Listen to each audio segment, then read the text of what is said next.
In this lecture, we will go over the CFA Level 2 reading on correlation and regression. Quant has 3 readings. This is the first one, and it is, in a sense, the simplest one. If you are not good with numbers or you've not done much statistics before, you might have some challenges, but if you stay with me, have a little bit of patience, try to understand the most important points first before getting hung up in the details. The details will come later. You need to obviously know some details to solve the problems, but make sure you get the core points first. At a high level, this reading will first talk about correlation analysis. This will build on what you saw at level 1. Half of this is what you've already seen. The other half of this section is new material. And then linear regression. Regression has been alluded to at level 1, but here you will actually get into regression. In this particular regression, we will only worry about one independent variable. In the next reading, we will worry about multiple independent variables. Okay, let's start with correlation analysis. Here are the subsections in section 2. And again, all these numbers are based on the curriculum. We'll talk about scatter plots, the basics of correlation analysis, how to calculate and interpret the correlation coefficient. We've seen this at level 1, so this is a recap. What are some of the limitations?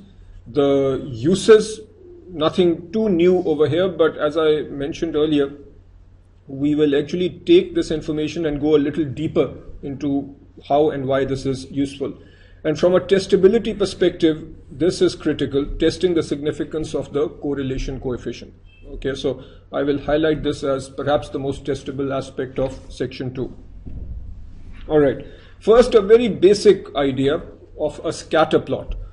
A scatter plot is a graph that shows the relationship between the observations of 2 data series in 2 dimensions. If we take a very simple scenario, and this has been taken from the curriculum, where we have several countries, we don't really need to know what the countries are, but somebody looked at 6 or 7 countries and saw whether there is a relationship between money supply growth rate, something that you study in economics, money supply growth rate and inflation. All right, so level 1 economics, hopefully you remember a little bit that there is a relationship between how your money supply grows and inflation. You don't need to know the economics of that over here, but let's say you are an analyst and you want to say that, okay, the economists are saying this, let me look at the data and test whether there is any relationship.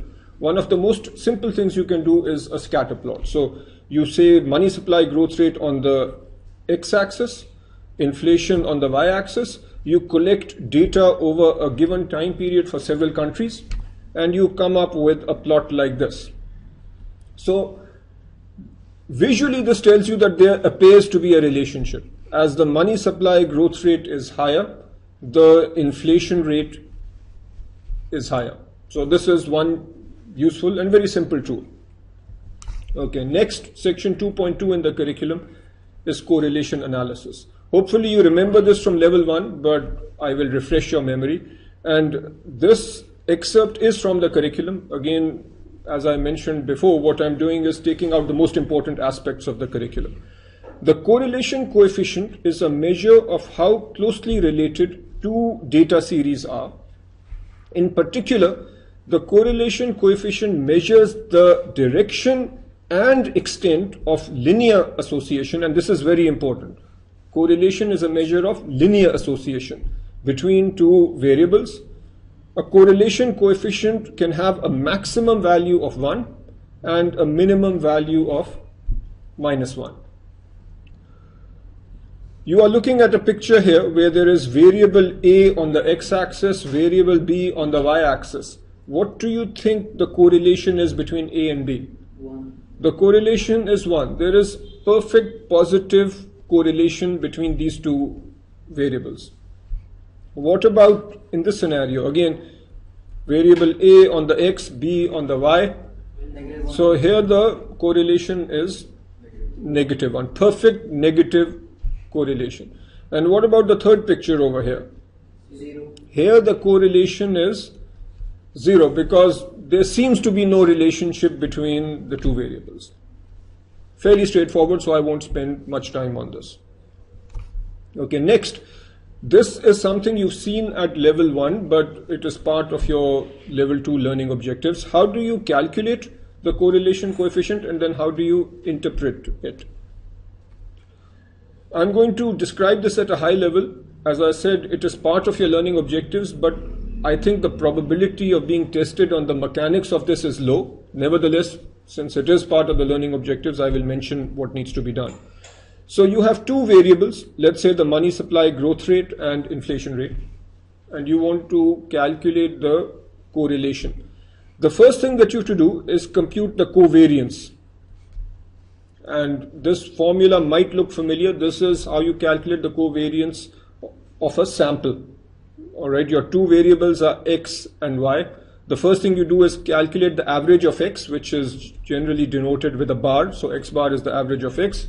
You calculate the average of y for every data set. So remember, correlation means that you are taking a value of x and a value of y, and then another value of x and another value of y.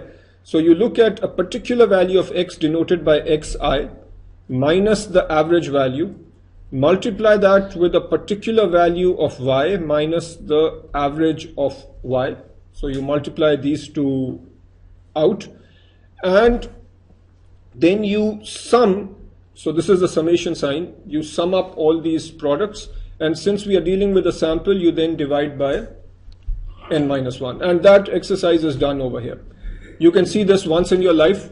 I would not have you spend too much time on this. If you must, then you can do the practice questions at the back where they make you do this calculation. All right.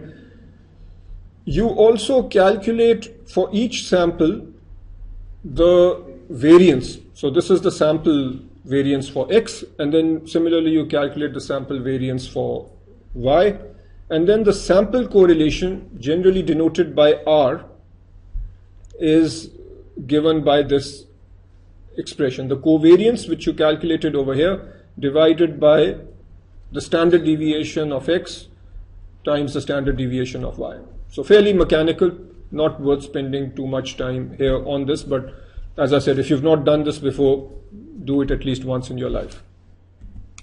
All right. What are the limitations of correlation analysis? Correlation assumes that we have a strong linear relationship. So if you have two variables a and b and they are related like this, for example, is this a strong relationship? It is a strong relationship, but it's not a linear relationship. The correlation here will be effectively 0, because the correlation number is only looking at whether there is a linear relationship. Correlation can be unreliable when outliers are present. So if you just look at the calculation we just did, if you have data that is sort of like this, there will be a particular correlation. But let's say in a given country, if you are looking at the relationship between money supply and inflation, you have a number that's way out there, huge outlier. Will this impact the calculation? It will. You saw the mechanics. So if they are outliers, they have a large impact on the calculation of correlation.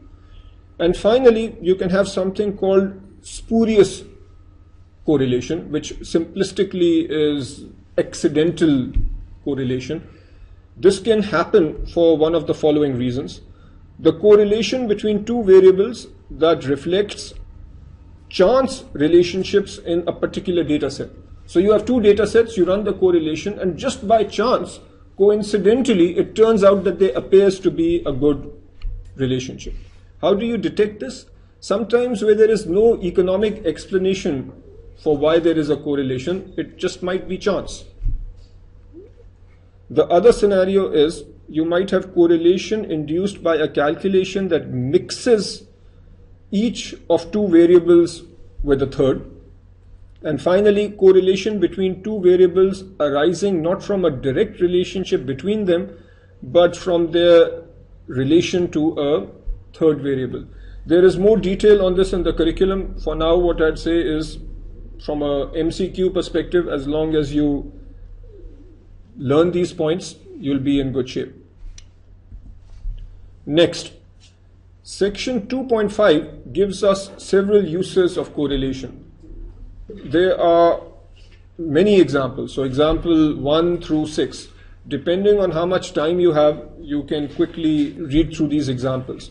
There aren't too many calculations, but I have included relevant aspects of each of these examples in the slides.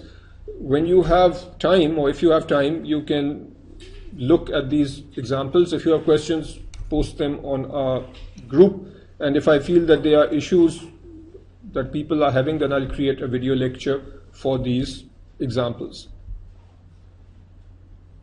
But the point that you will notice is that this correlation analysis is an important thing to do, and it is used quite often in finance and investment related activities.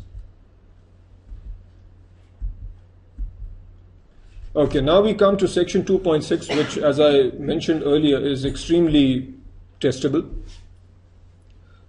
Before I go into the details here, the high-level principle is this.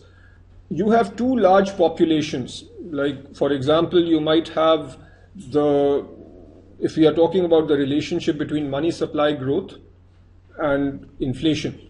So simplistically speaking, your population would be, the population correlation would mean that you look at data for a very long period of time, let's say forever, since the two countries existed or since the data existed. But practically, when you try to solve for correlation, you won't take the population data, you will take a sample. So just because you get a particular correlation by looking at a sample, can you trust that correlation number? We don't know. So we don't know, therefore we will need to do some hypothesis testing. And largely this builds on what you saw at level 1, but there's one twist, which is going to be this formula that I will talk about. So this actually is the first formula, new formula that you are learning at level 2. Okay, let me go through this more formally now. Significance tests allow us to assess whether the apparent relationship between random variables are the result of chance. And what we are going to do now is use hypothesis testing.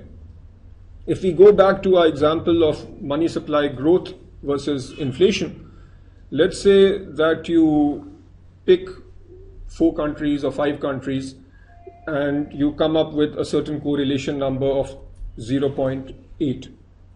Is this statistically significant? The way we do this is we set up a null hypothesis. The null hypothesis is generally what we want to reject, if you remember from level 1.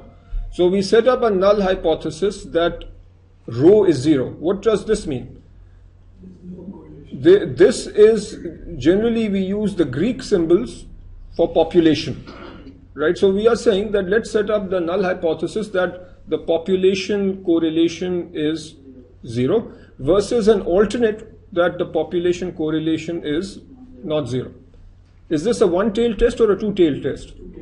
This is a two-tailed test because we are using a not equal to sign. So equal to and not equal to. If we had a greater than equal to, then this would be one-tailed.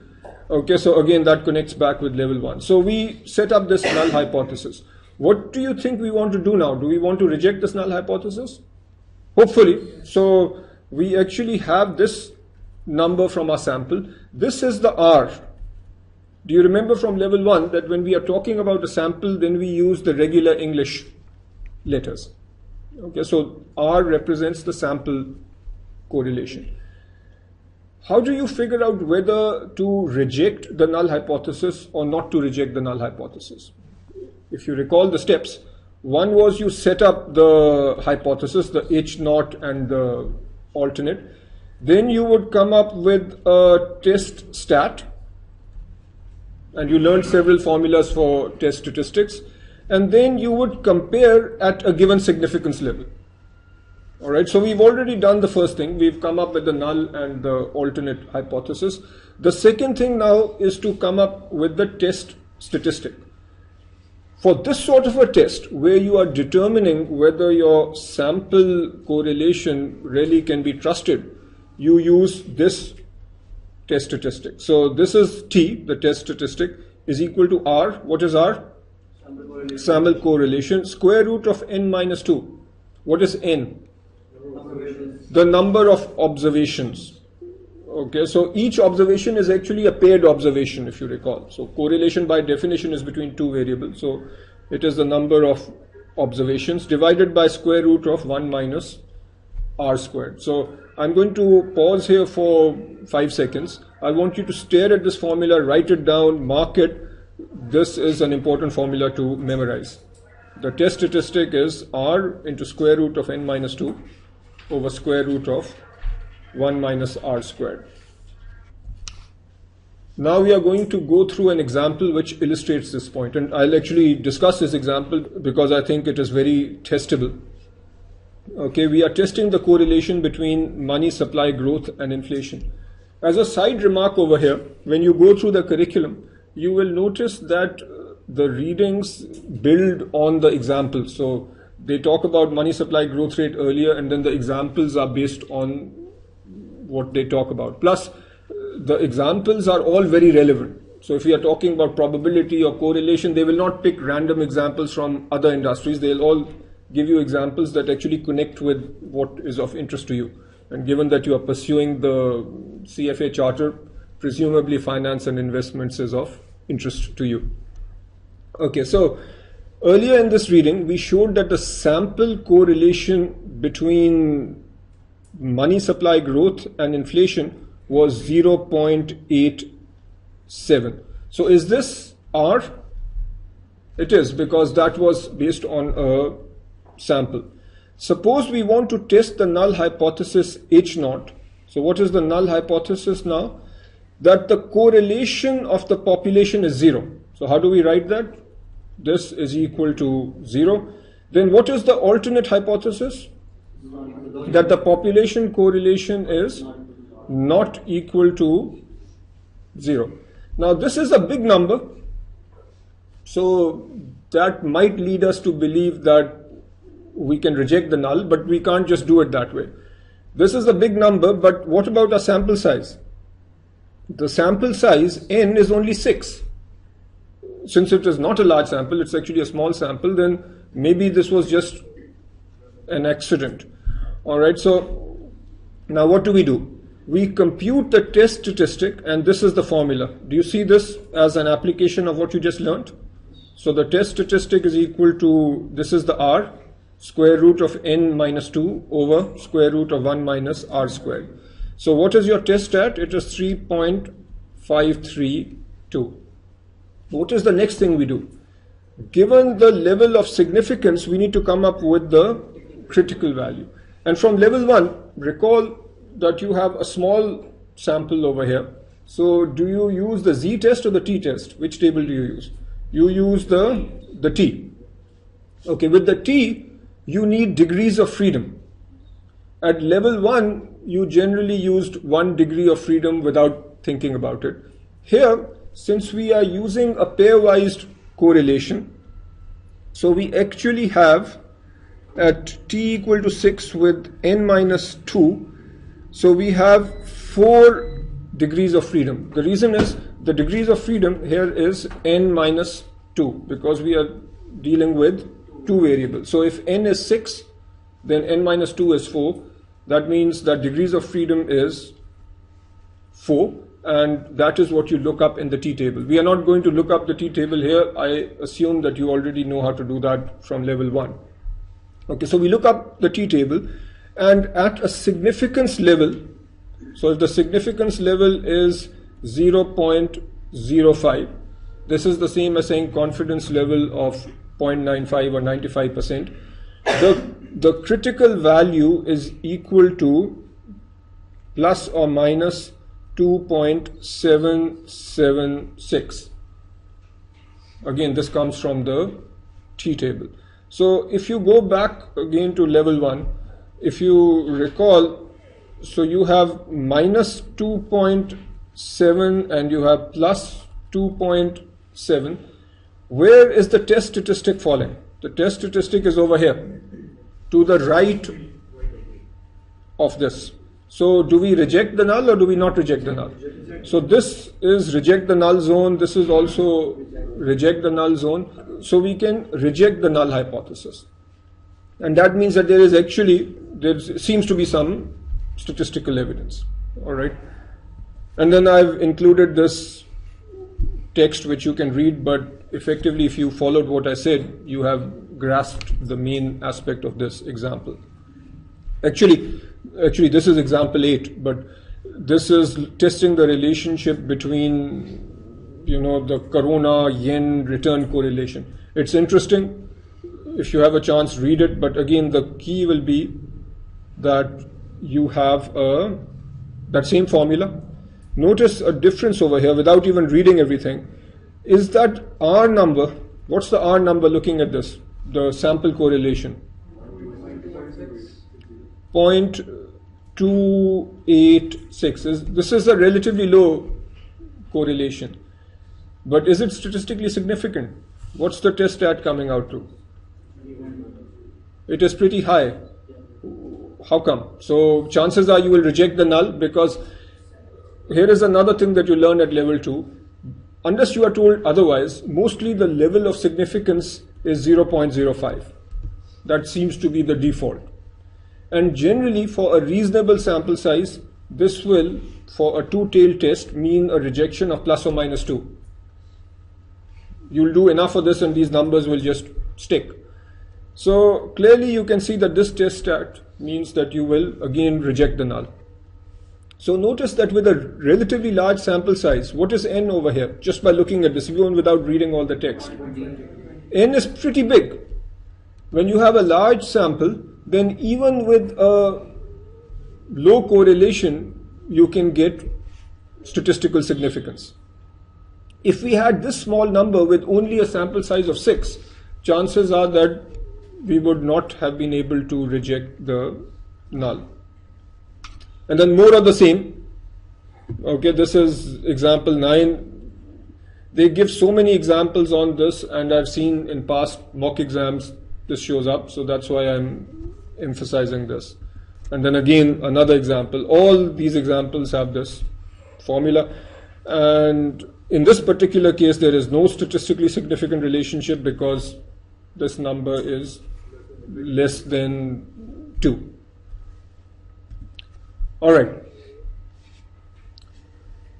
we are done with correlation. Now we will talk about linear regression. All right, so with linear regression, we have several subsections. This is section 3 in the curriculum. We will go over this high-level discussion of linear regression with one independent variable, and in fact this whole reading is with one independent variable.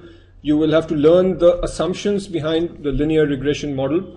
Then over here we start getting into an alphabet soup. There will be these terms that you just need to learn, and I will try to explain it in a way that makes it easy for you to learn. So there will be something called the SEE, standard error of estimate. There will be a coefficient of determination, which is also called R squared, which is also called multiple R. So if you are not careful, this becomes very confusing. But if you are careful, you realize that the underlying theme is not that complicated. We will do some hypothesis testing again, and then we will get into something called ANOVA, which is the analysis of variation. This is critical, almost a guaranteed question on the quant part of your exam. Then we'll talk about prediction intervals and limitations of regression analysis. So that will be it in terms of your first reading. All right, linear regression with one independent variable. I'll read the basic definition from the curriculum. Linear regression allows us to use one variable to make predictions about another. So that is one utility of linear regression. Test hypotheses about the relation between two variables. That's another utility. And quantify the strength of the relationship between the two variables. All right, so that's what linear regression is used for. As with correlation, Linear regression assumes a linear relationship between the dependent and the independent variables. Is this hard to remember? That linear regression assumes a linear relationship. Okay, if you have trouble remembering that, then we'll have a larger issue. Okay, so that is something to know. The dependent variable is generally denoted as a y, and the independent variable is generally denoted as x. The form of the regression equation is shown over here. So we are saying y is the dependent variable, and when we say I, that means a particular instance of y depends on b0, which is a coefficient, b1, which is another coefficient, and these are called regression coefficients. Depending on the regression that you do, these coefficients will have their own name. For example, when you are regressing the returns of a stock with the returns of the market, then this b1 is actually the beta that you have studied at level 1. And then this xi is a particular instance of the independent variable, plus an error term, and then this is for various i's. So for x1, x2, x3, for each of those there will be a corresponding y1, y2, y3. All right. Now what do we try to do in regression? There is, you might find an example where this is all worked out, but in general, more important than the mechanics is understanding the concept. So we are looking at a same relationship that we've talked about: money growth rate on the x-axis and inflation on the y-axis. What do you think is the dependent variable and what's the independent variable? This is your independent variable. So the money growth is independent, because if you are a researcher, what you are saying is, if you remember from economics, the hypothesis is, or the theory is, that inflation depends on money growth. So there is a economic justification also to setting it up this way. Somebody who doesn't really understand economics might set it up the other way, which will be a mistake. One of the biggest things in regression actually is to set up the form of the equation properly. Fortunately for us, this will generally be given to you. Okay, so in any case, we are given x, which is money growth rate, and the dependent variable, which is inflation. You might recall the scatter plot. Simplistically, the regression line is the best fit line through that scatter plot. That's the simplistic statement. The more complicated mathematical statement is that we are trying to minimize this value. This might look complicated, but it's not that bad. All this is saying is, what does yi mean? Yi is like this would be x1, this would be y1, this would be y2, so x2, y2. So yi represents the different instances of y, minus b0 hat. The hat always refers to an estimate. So when you run the regression, the software will tell you that the estimated value of b0 is this. That is denoted as b0 hat. Okay, so just quickly with symbols, whenever you see a bar, what does that mean? Average. When you see a hat, that means estimate. Okay, so b0 hat minus b1 hat into xi. Doesn't this look like the regression equation? It does. So this part, the part that I have marked or underlined in red, for a given value would be this thing over here. This is what the regression equation is predicting. So the difference between yi, what's yi? Yi is this. So what we are showing here is this distance, effectively the error term. So what we are doing is taking the error term, squaring it. Why are we squaring it? Because if we don't, then it will just cancel each other out. Sometimes it will be positive, sometimes it will be negative. We are squaring it and adding up all those squared numbers. The appropriate values of b0 and b1 are such that this expression is minimized. That is what your regression software is doing. Fortunately, you don't need to do this. Your regression software will do that for you. All right. Here in section 3.2, you need to memorize the assumptions behind linear regression. And this is very important because there will easily be a question on your exam which asks you to regurgitate this information. The first is that the relation between y and x is linear in the parameters b0 and b1. What do you think this means? All this means is that if we have y is equal to b0 plus b1 x plus an error term, linear in parameters b0 and b1 means that you do not have things like a b0 squared or b1 cubed. So this doesn't happen. b0 and b1 are just raised to the power of 1. You cannot also have things like b0 over b1. Not allowed either. So we just have the very simple form of b0 and b1. X is not random. The independent variable, you actually pick different values of the independent variable and then see what is the dependent variable. Expected value of the error term is 0. If you look at our previous scenario, so you have a given scatter plot and then you have the regression line. The error term might be positive at times, it might be negative at times, but the expected value needs to be 0. That's assumption 3. Assumption 4 is that the variance of the error term is constant. In other words, you should not have a situation like this, where initially the error term is like this, and then you have something like this. What is happening to the variance of the error terms? It is increasing as x increases. The assumption with linear regression, or to accept a linear regression, the variance of the error term needs to be constant. This is not saying that there should be no variance. There has to be some variance, but that variance should not be variable. So the variance in of itself needs to be constant. And when that is the case, this situation is called homoscedasticity. And just to throw out a term that you will need to know later, when this doesn't happen, if you have a situation where the variance is not constant, then that's called heteroscedasticity. Okay, strange terms if you've not heard them before, but you are hearing them now.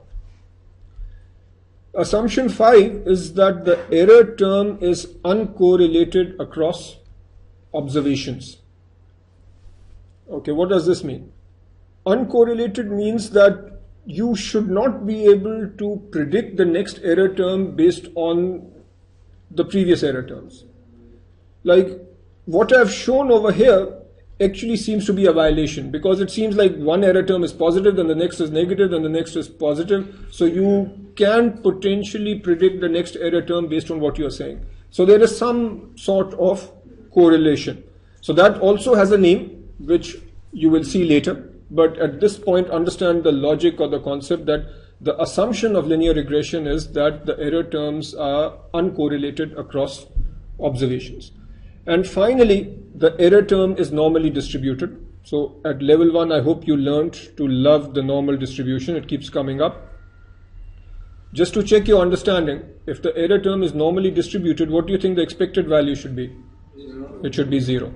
Okay, and then there will be some variance around 0. At this point, this assumption is not saying anything about what that variance needs to be, but the assumption is that the error term should be normally distributed. Let's take a very quick look at example 11. I do want you to read this on your own, but I'll just make a few high-level remarks. Here what we are doing is taking predicted values of inflation. So we have predicted value of inflation as indicated by the CPI versus actual. What is the independent variable? The predicted. And what is the dependent variable? Actual. You are a financial analyst and you rely on the inflation predictions of your economic unit. Does that sound like something that is related to the real world? It is, because lots of large institutions will have their economists. Now, might you be interested in how good are these guys at predicting?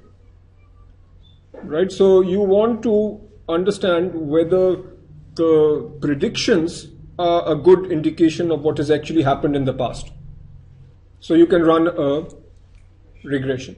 If the predictions are good, and now let's go back and create a basic form. So y is equal to b0 plus b1x plus an error term. If the predictions are accurate, then b0 should be 0 and b1 should be 1. Okay, that would imply that there is power in these predictions.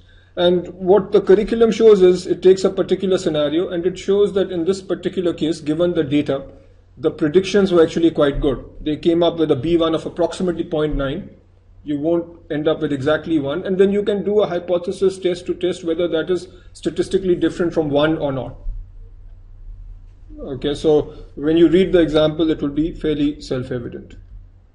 So I've included the entire text over here. Just read it.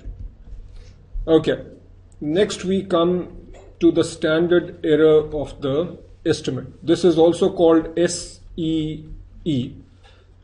The standard error of estimate measures how well a given linear regression model captures the relationship between the dependent and independent variables. So we are saying that there is a relationship. We have a regression line. How well does that regression line capture the relationship? Okay, now this again might look complicated, but I'll try and make it simple for you. In this particular regression, we are looking at monthly total returns of the S&P 500. This is our dependent variable. And we are trying to look at the relationship between that and inflation. And notice that these examples connect with what you've seen at level 1. Is there a relationship between inflation numbers and stock returns? Probably. Remember, inflation, expected inflation is built into the discount rate, which impacts stock prices. So now that you have this powerful tool, you know how to do regression, or you know how to interpret regression results. You say, okay, let me just run a regression and see whether the data confirms my belief that there is a relationship between the two. So you collect the data as indicated by the scatter plot. You have your quant guy run the regression, and this is what you get. Okay, now the question is, how well does this regression model, the regression model is the line, the regression line, how well does it capture the relationship between the dependent and the independent variables? And that is measured by what? Something called the standard error of estimate, or SEE. It is unlikely that you will be asked to calculate this, but nevertheless, you should still understand where it is coming from. This is what you need to memorize. This is more likely, it is more likely that you'll be tested on the concept. But what are we doing?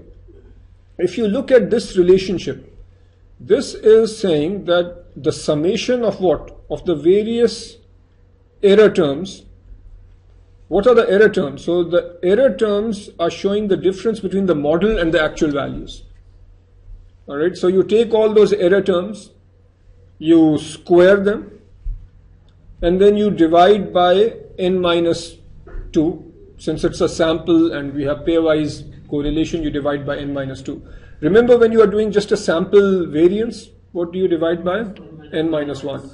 That is because you are just dealing with one data set. Now, since you are dealing with 2, you divide by n minus 2. And then you take the, since you've done a square over here, you take the overall expression and take the square root. All right. Now, clearly, if you had a relationship like this, and you have a model, the model is the line, and the dots are the actual data, is the SEE here high or low? Here the SEE is low. Whereas another relationship where you have data that is sort of like this, and this is your line, here the SEE will be high. So simplistically, will you be happier with a high SEE or a low SEE? You'll be happier with a low SEE. A low SEE means that your model is doing a good job of indicating the relationship. All right, so this is the first acronym that you need to remember, and remember this well now, because there'll be another acronym that looks and sounds a lot like this. All right, example 12 is something you can do. I think the probability of being tested on this is relatively low because it's fairly mechanical. It is using the process that I just described to actually calculate the SEE. So notice we are doing the square, the residuals, the square, and then on the next part of this example, we'll actually run through the calculation. Okay, you can read this if you have time.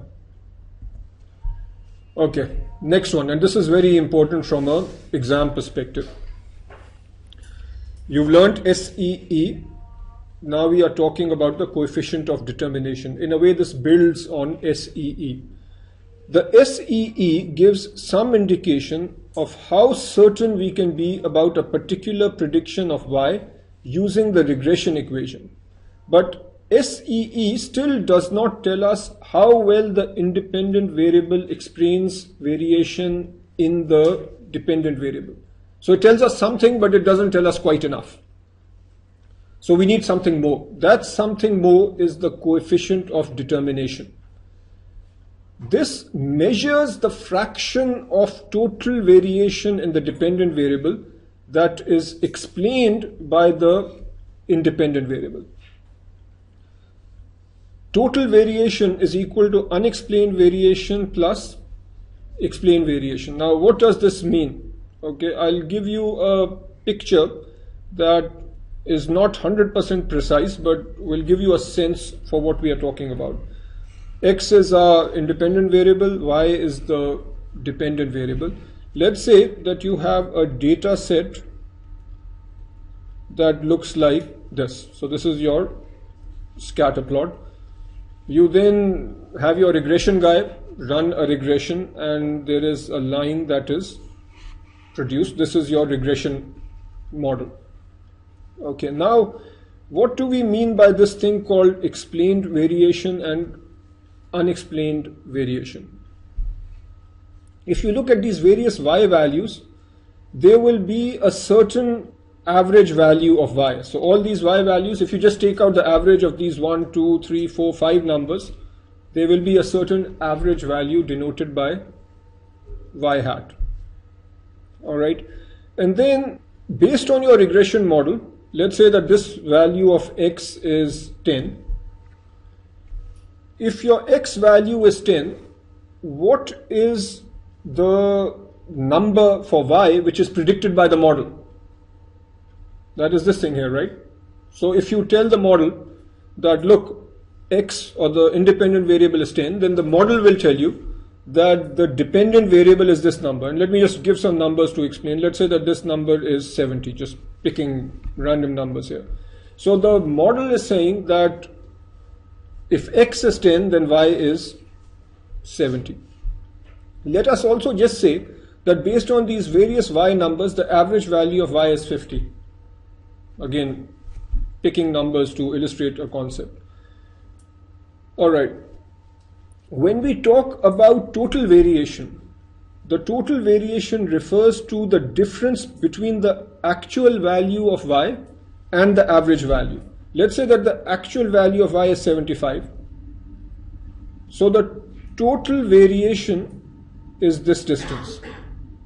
It's the distance between the actual value of Y and the average value of Y. Now that total variation has two components. One part is this, which is explained by the regression. That's called the explained variation. Why is it called explained? Because it is explained by the regression. And then there is a part which is not explained. Okay, so there is explained variation, and that which is not explained is called the unexplained variation. Now there will be some squaring issues and other issues, but conceptually this is what we mean by explained variation, unexplained variation, and total variation. Now in a good regression, what do you think R squared should be? Should it be high or low? given that R squared is explained variation divided by total variation. So a high R squared is good, because a high R squared is saying that most of your variation is explained. Explained variation based on, the formula is simply this, or mathematically you can also write this as 1 minus unexplained variation over total variation. So all these are just simple terms. Okay. Now, a few other testable points that I want to cover. In this particular reading, we only use one independent variable. When that is the case, when you only have one independent variable, then the R squared, so this, by the way, this coefficient of determination is the R squared. So it is sometimes written like this, sometimes it's called the coefficient of determination, sometimes it's written like this.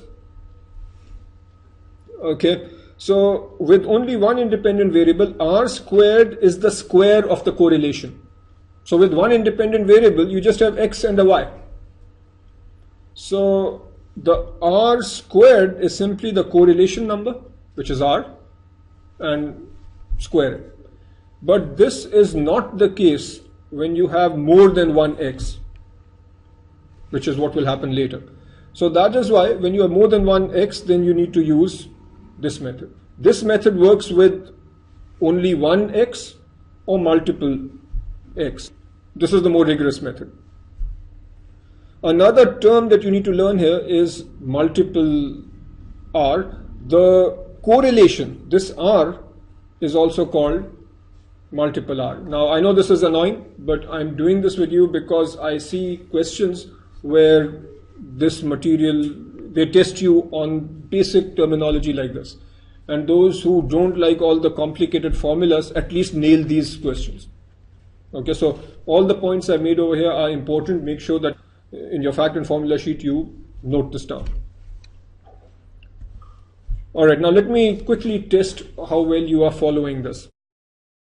You have two possible scenarios: low R squared, high SEE, and high R squared, low SEE. Which one is better? Clearly high R squared and low SEE. Now what I want you to do before I do this is, in your notebooks, just with X and Y, just draw out a scatter plot that reflects this situation and then a scatter plot which reflects this situation. So here is what you should be coming up with. A low R squared and a high SEE is a bad thing. So you might have a situation like this over here, where you have a regression line which doesn't do a great job of explaining the actual data. And high R squared, low SEE, this is a good thing. So here we are saying that we might have a regression line which does a good job of explaining the data. Now, here is another exam type question. Let's say that you have a situation like this, where you have data like that. Okay, so some data that is aligned. So, and then the regression equation gives you something like that. Then you realize that this actually was an accident. And you then, from your data set, remove this. What will be the impact on R squared? Will the R squared increase or decrease? Increase. The R squared will then increase. What will be the impact on SEE? Decrease. This will decrease. Now these are the sorts of questions you are more likely to get on the exam, because they are testing whether you really understand what those terms mean.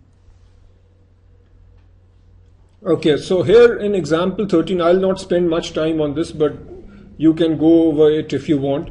It is giving you the data. We are still looking at the money supply growth rate with inflation, and we are using the mechanism that I just talked about to come up with the R squared. Now here is a question. Let's say we come up with the R squared, and then we take the square root of the R squared. If we take the square root of the R squared, what should we come up with? R. We should come up with R, which is the correlation. and they actually go through the mechanics. This is the r squared. And going back to your basic class 8-9 maths, when you take the square root of this, will you get a number that's larger than 0.7 or less than 0.7? If you take the square root of this, you will get a larger number. Remember, we are less than 1 over here. Right? So you will actually get a number that is larger. And what will that number be? That number will be the correlation. And this only works when you have one independent variable.